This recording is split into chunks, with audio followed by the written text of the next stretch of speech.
Doo doo doo doo. This is the bandolier bag created by the Delaware tribe in 1850 CE and is now located in the Museum of the American Indian.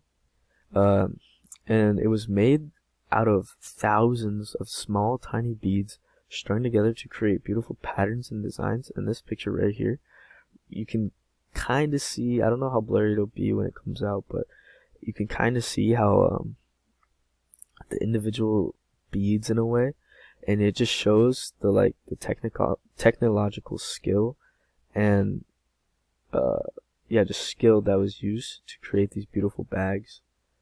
Now the bags were used in many ways by the cultures, and they were carried by European soldiers armed with rifles, who used the bags to store ammunition cartridges. Most bandolier bags are decorated with colorful beads and ribbons, and they have a wide strap that allows for the hip, for it to rest on top of the hip, and it's pretty big. It almost goes from the hip down to the kneecap, so that's a pretty big bag. And some tribes were forcibly removed from their ancestral lands by the government and relocated to areas of Oklahoma, Wisconsin, Ontario, Canada. But despite these relocations, the tribes, like the tribe of Lenape, continue to create objects as they had in their ancestral lands, and the bags are one example of the continued cultural art. While men most commonly wore these bags, women also had created them. Initially, the bags did not have a pocket, but were intended to complement men's ceremonial outfits. I guess kind of like this, but I don't know. And then, or it's just not as good of a picture. And then they wore sometimes more than one bag on occasion, and the bags could symbolize their wealth or status depending on what they were decorated with or what they had inside, like jewelry or jewels.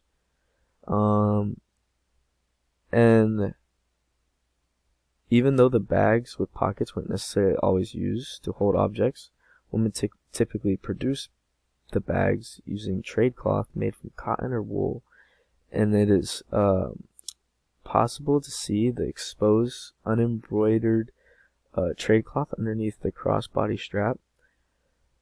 The NMAI bag uses animal hide in addition to the cotton cloth, combining materials that had long been used among these groups, and new materials. They mostly got these either from hunting, gathering, or trade. The tiny glass beads, called seed beads, were acquired from European traders, and they were prized for the brilliant colors. And glass beads were had replaced porcupine quill work, which had a long-standing history in the area. Before the use of glass, porcupine quills were acquired very carefully as to not damage or hurt the animal. They were softened and dyed, and then once they were malleable enough to bend, the quills were woven into surfaces of objects, especially clothing. And then silk ribbons, paint, tassels were also used, as you can see the tassels in this one. And I think these are ribbons. And then they were used to decorate the bags. The designs on the bags are abstract and symmetrical, while beads would act as sometimes contour lines to help make the designs more visible to the naked eye. However, there was also another design called prairie style, which is this right here, and it focused more on floral and flower designs.